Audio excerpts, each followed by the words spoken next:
ചെറുകഥ ആരെ കൊത്തിയാലും ചോരയല്ലേ. രചന പ്രേംരാജ് കെ. പൈതങ്ങളെ, ഇങ്ങനെയൊക്കെ മതിയോ? ഒട്ടൻ തെയ്യം എന്നോട് തന്നെയാണോ ചോദിക്കുന്നത്? കുറേ നേരം ഞാൻ ആ മുഖത്തേക്ക് സൂക്ഷിച്ചു നോക്കി. അല്ല, എന്നോടല്ല ചോദിക്കുന്നത്. ഒരു നിമിഷം എൻ്റെ കണ്ണുകൾ പൊട്ടനിൽ നിന്നും അടർത്തി മാറ്റി ചുറ്റും കൂടി നിൽക്കുന്നവരിലേക്ക് പാഞ്ഞു. പൈതങ്ങളെ, ഇങ്ങനെയൊക്കെ മതിയോ? ഞാൻ വീണ്ടും കേട്ടു അതേ ചോദ്യം. ഇങ്ങനെയല്ലാതെ പിന്നെ എങ്ങനെ വേണമെന്നാണ് പൊട്ടൻ പറയുന്നത്? അഥവാ ഇങ്ങനെയല്ല വേണ്ടതെങ്കിൽ എനിക്ക് എന്ത് ചെയ്യാനാകും? 9ാം ക്ലാസ്സിൽ പഠിക്കുന്ന എനിക്ക് ഇങ്ങനെയുള്ളത് കൊണ്ട് തൃപ്തിപ്പെടാനല്ലേ കഴിയുള്ളൂ. അതല്ല കാര്യം. എങ്ങനെയല്ലാതെ പിന്നെ എങ്ങനെയാണ് വേണ്ടതെന്ന് എനിക്കറിയില്ലല്ലോ എൻ്റെ പ്രിയപ്പെട്ട പൊട്ട. കാലിന്മേൽ കാലും കയറ്റി വെച്ച് കുരുത്തോല മുടിയും ഉടുപ്പും ധരിച്ച് പീഠത്തിൽ അമർന്നിരുന്ന് ഭക്തർക്ക് അനുഗ്രഹം കൊടുക്കുമ്പോൾ എന്നെ നോക്കി ഇങ്ങനെ പറയേണ്ടുന്ന വല്ല കാര്യവുമുണ്ടോ? ഇന്നലെ രാത്രി പുളിമരവും ചെമ്പകമരവും അട്ടിയട്ടിയായി വെക്കുമ്പോഴും അതിന് തീ വെക്കുമ്പോഴും തുടർന്ന് ആ മേലേരിയുടെ തീജ്വാലകൾ ആകാശമൊട്ടെ ഉയർന്നു പൊങ്ങിയപ്പോഴും ഞാൻ എങ്ങും പോകാതെ മുണ്ടിക്കാവിന്റെ പരിസരത്തു തന്നെ ഉണ്ടായിരുന്നു. മേലേരിയുടെ ചൂട് എനിക്ക് സുഖമുള്ളതായി തോന്നിയിരുന്നു. അപ്പോഴും എന്റെ പൊട്ട, നീ ഒന്നും പറഞ്ഞില്ല. അപ്പോഴേക്കും തോറ്റംപാട്ട് തുടങ്ങിയിരിക്കുന്നു. കുറെ പേർ ചേർന്ന് തോറ്റം ചൊല്ലുന്നത് കേൾക്കാൻ എന്തൊരു രസമാണ്. കുറെയൊക്കെ എനിക്ക് ഹൃദയസ്ഥമായിരുന്നു. ചെറിയ വയസ്സിൽ കേട്ടു തുടങ്ങിയതല്ലേ. ആദ്യകാലങ്ങളിൽ എനിക്കൊന്നും മനസ്സിലാകാറില്ലായിരുന്നു. എന്നാൽ ഈ കഴിഞ്ഞ 2-3 വർഷങ്ങൾ ആയി കാണും എനിക്ക് അവ നന്നായി മനസ്സിലാകുന്നുണ്ട്. അതും കഴിഞ്ഞ് എന്റെ കൂട്ടുകാരനും സഹപാഠിയുമായ വിനോദ് പങ്കെടുത്ത കോൽക്കളിയും നടന്നിരുന്നല്ലോ. എന്നെക്കാൾ ഉയരമുള്ള നിലവിളക്കിന് ചുറ്റും 4-5 പേർ ചുറ്റും കൂടി കളിക്കുന്ന കോൽക്കളി. ചുവന്ന മുണ്ട്, അതിനു മുകളിൽ കോണായി മടക്കിയ കറുത്ത ചെറുമുണ്ട് കെട്ടി ചുവട് വെച്ചു തുടങ്ങിയപ്പോൾ എവിടെ നിന്നില്ലാമോ ആളുകൾ കൂടി. അതൊരു വലിയ കൂട്ടമായി. പിന്നെ ആ നിലവിളക്കിന് ചുറ്റും എന്തൊരു തിമിർപ്പായിരുന്നു.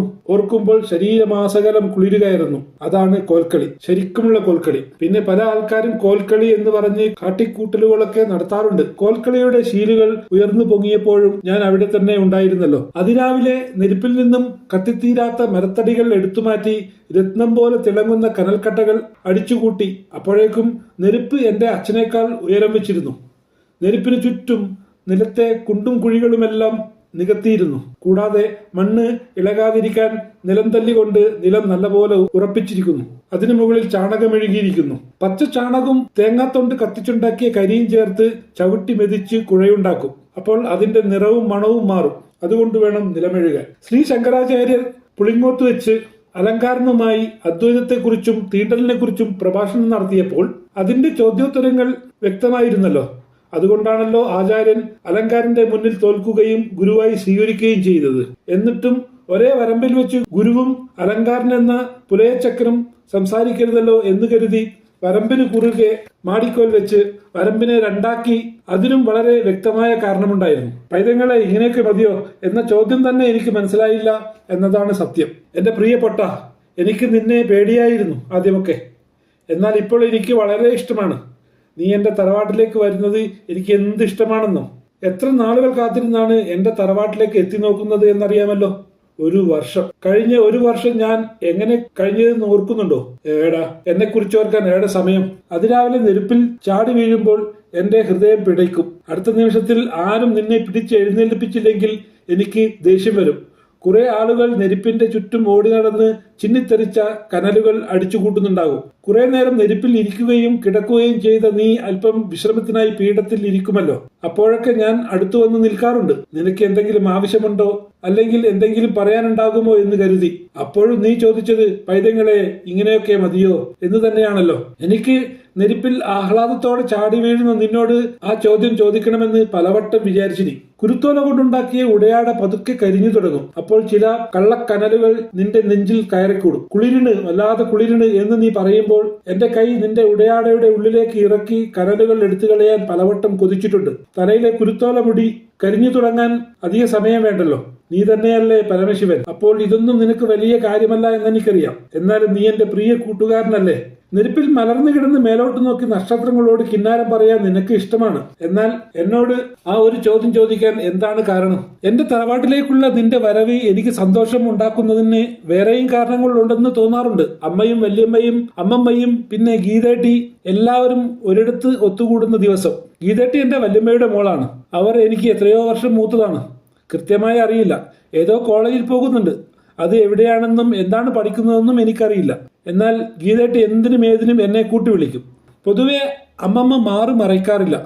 ചെറിയൊരു ചോദ്യചിഹ്നം പോലെ വളഞ്ഞിരിക്കുന്ന അമ്മമ്മയുടെ മാറിൽ ഒരു തുണി കിടന്നാടുന്നത് വളരെ അപൂർവമാണ്. ഗീതേട്ടി പുതിയ കുപ്പായവും പാവാടയും ധരിക്കുന്ന കൂട്ടത്തിൽ അമ്മയ്ക്ക് സ്വർണ്ണ കസവുള്ള ഒരു മേൽമുണ്ട് എടുത്ത് തോളത്തിട്ട് കൊടുക്കും. അപ്പോൾ അമ്മമ്മ ഗീതേട്ടിയെ നോക്കി ഒന്ന് ചിരിക്കും. അതിനർത്ഥം ഞങ്ങൾ തയ്യാർ എന്ന് തന്നെയായിരുന്നു. തറവാട്ടിൽ തെയ്യം എന്ന് പറഞ്ഞാൽ അമ്മാവന്മാർക്ക് കശുമാങ്ങ കഷായം കുടിക്കാനുള്ള ഒരു ആഘോഷമാണോ എന്ന് ഗീതേട്ടി ചോദിക്കും. അവർ കഷായം കുടിക്കുന്നതിൽ നമുക്കെന്ത്? എടാ, അത് കഷായമല്ല, കശുമാങ്ങയിൽ നിന്നും വാറ്റിയെടുക്കുന്ന മദ്യമാണ് എന്ന് ഗീതേട്ടി പറഞ്ഞു തന്നത് ഏതാനും വർഷങ്ങൾക്ക് മുമ്പാണ്. നെരിപ്പ് ഉണ്ടാക്കുന്നതിനുള്ള മരം മുറിക്കുന്നത് മുതൽ പൊട്ടൻ തെയ്യം വയൽ കടന്നു പോകുന്നതുവരെ അമ്മാവന്മാർ മദ്യസേവ നടത്തിക്കൊണ്ടേയിരിക്കും. ഇന്നലെ നടന്നതാണ്. വീടിന്റെ ചായ്പിൽ അമ്മാവന്മാർ ഓരോരുത്തരായി പോകുന്നു, വരുന്നു. എന്നിട്ട് മുറ്റത്തേക്ക് ഇറങ്ങി ഒരു ബീഡിയും പുകച്ചുകൊണ്ട് മുണ്ടക്കാവിലേക്ക് പോകും. കുറെ കഴിഞ്ഞ് വീണ്ടും വരും. അത് കണ്ട് ഗീതേട്ടി ചായ്പിലേക്ക് പോയി നോക്കി. അവിടെ പഴയ സാധനങ്ങളുടെ ഇടയിൽ ഒരു കുപ്പിയിൽ കശുമാങ്ങ വാറ്റിയത് കണ്ടെത്തി. ഗീതേട്ടി ഞാനും ചേർന്ന് അത് തുറന്ന് മണത്തു നോക്കി. ഗന്ധം സഹിക്കാനാവാതെ ഞങ്ങൾ പിന്മാറുകയും കുപ്പി താഴെ വീണ് പൊട്ടുകയും ചെയ്തു. ഞങ്ങൾ ഓടി രക്ഷപ്പെട്ടു. ഫെബ്രുവരി മാസത്തിൽ കൃഷിയൊക്കെ കഴിഞ്ഞ് കണ്ടം കാപ്പി നിറമുള്ള പുതപ്പണിഞ്ഞ് നീണ്ടു നിവർന്ന് കിടക്കും. എന്നാൽ അവിടെ എവിടെയായി പച്ചക്കറികൾ കൃഷി ചെയ്യുന്നുണ്ടാകും. ചീര, വെണ്ട, വത്തക്ക, കുമ്പളങ്ങ, വെള്ളരി, പടവലങ്ങ, പലതരം പയർ, അങ്ങനെ പല വിധത്തിലുള്ള പച്ചക്കറികൾ. വെണ്ടയും പയറും പറിച്ചെടുത്ത് കറുമുറ തിന്നാൻ വല്ലാത്ത രുചിയാണ്. കോവയ്ക്ക 5-6 അടി ഉയരമുള്ള പന്തലിലാണ് വളരുക. എനിക്കത് പറിച്ചെടുക്കാനാകും. എനിക്കുള്ള മറ്റുള്ള സമപ്രായക്കാരെക്കാൾ ഉയരം കൂടുതലായിരുന്നു. എനിക്കെന്നല്ല, എന്റെ വീട്ടിലെ എല്ലാവർക്കും അല്പം ഉയരം കൂടുതലാണ്. പൊട്ടന്തെയും പ്രമാണിച്ച് അവിടെയുള്ള കർഷകരെല്ലാവരും പഴം, പച്ചക്കറികൾ തറവാട്ടമ്പലത്തിൽ കൊണ്ടുതരും. പറഞ്ഞു ഞാൻ കാട് കയറുന്നു. പൊട്ടന്തെയ്യത്തിന്റെ അടുത്തേക്ക് തന്നെ പോകാം. രാവിലെ നെരുപ്പിൽ ചാടുന്ന പൊട്ടനെ പൊക്കിയെടുക്കാൻ കുറെ പേർ കൂടെയുണ്ടാകും.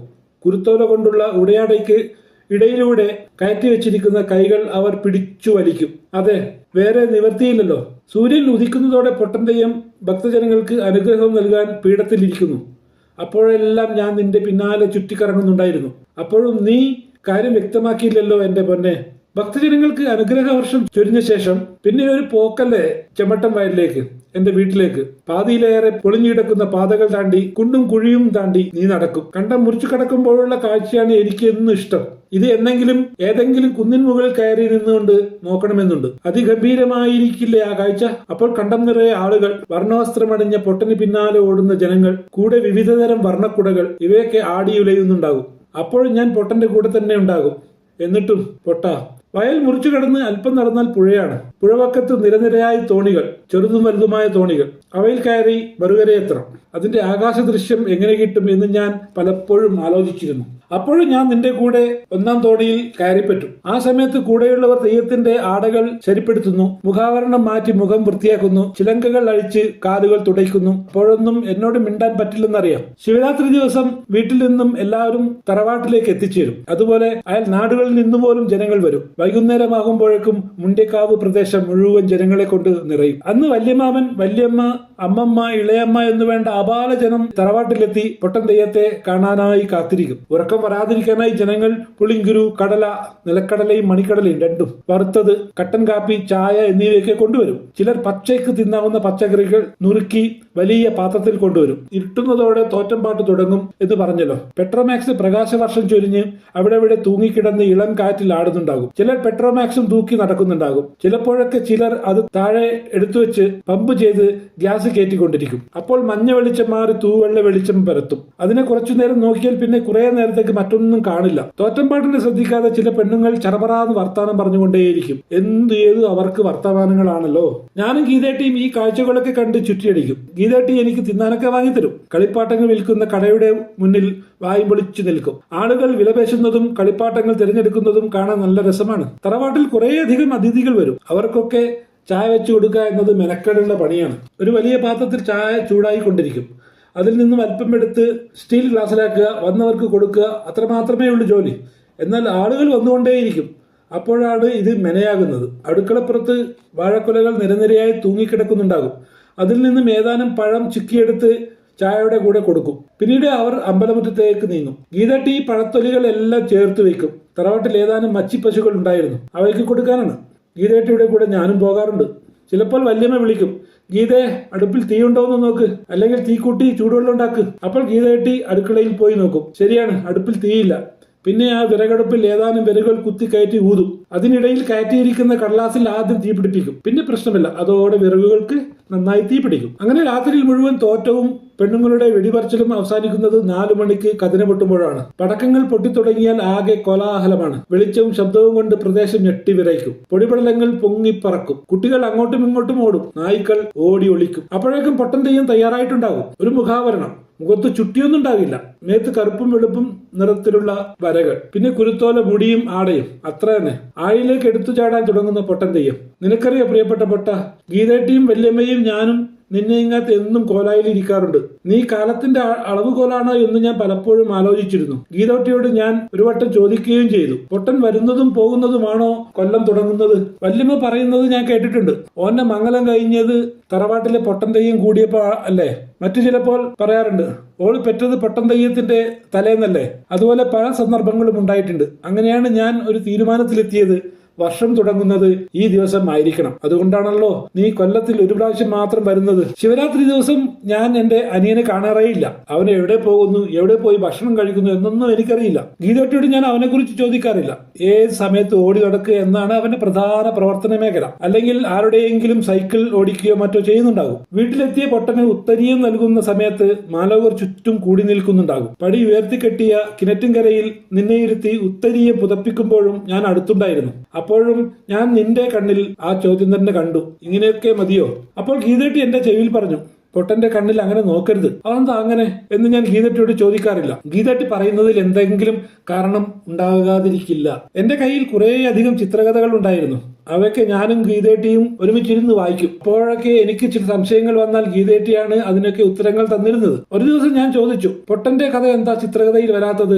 അതിനുത്തരമായി ഗീതേട്ടി പറഞ്ഞത് ഇങ്ങനെയാണ്, എടാ മണക്കുസേ, നമ്മുടെ കൂടെയുള്ള പൊട്ടന്റെ ചിത്രകഥ എന്തിനു ഉണ്ടാക്കണം? നമ്മൾക്ക് അറിയാത്തവരുടെ കഥയല്ലേ ഇതിൽ വരുന്നത്. അത് ശരിയാണല്ലോ. ഞാനൊരു മണ്ടൻ എന്ന കാര്യം അന്നാണ് ഞാൻ ആദ്യമായി അറിഞ്ഞത്. വീട്ടിൽ നിന്ന് ഇറങ്ങിപ്പോകുമ്പോൾ നീ ഒന്ന് തിരിഞ്ഞു നോക്കും എന്ന് പ്രതീക്ഷിക്കാറുണ്ട്. നിന്റെ പിന്നാലെ അല്പദൂരം നിന്നോടൊപ്പം നടന്ന് ഞാൻ നിൽക്കും. അപ്പോഴാണ് ഓർക്കുക, വല്യമ്മയും ഗീതേട്ടിയും അമ്മയും വീട്ടിൽ തന്നെയാണല്ലോ. ഞാൻ തിരിഞ്ഞു നടക്കുമ്പോൾ അമ്മമ്മയുടെ വളഞ്ഞ ശരീരത്തിൽ നിന്നും മേൽമുണ്ട് പറന്നു പൊങ്ങി എന്നെ മാടി വിളിക്കും. ഞാൻ ഓടി അമ്മമ്മയുടെ അടുത്തേക്ക് ചെല്ലും. അപ്പോൾ അമ്മമ്മ മേൽമുണ്ട് കൊണ്ട് എന്റെ തലയിൽ പുതയ്ക്കും. എന്റെ മോനാകെ കരുവാളിച്ചു പോയി. കൂട്ടുകൂടി കൊതി തീരും മുമ്പേ നീ പോവുകയാണല്ലോ എന്റെ പൊട്ട. സാരമില്ല, നീ അടുത്ത വർഷം വരുമല്ലോ, അതാണ് ആശ്വാസം. എനിക്കെന്നും കൂട്ട് ഇവരാണല്ലോ. മതിയിപ്പ, നീ കൊല്ലാക്കൊല്ലം വന്നാ മതി. ഇങ്ങനെയൊക്കെ മതി എന്റെ പൊട്ട. നിന്റെ കടാക്ഷം അതുണ്ടായാൽ മാത്രം മതി. ഇവിടെ കഥ അവസാനിക്കുന്നു. പ്രിയ കഥാസ്നേഹികളെ, എന്റെ കഥകൾ കേൾക്കുക. എന്റെ കഥാസമാഹാരം ആവശ്യമുള്ളവർ അറിയിക്കുക. സമാഹാരങ്ങൾ ഓൺലൈനിലും ലഭ്യമാണ്.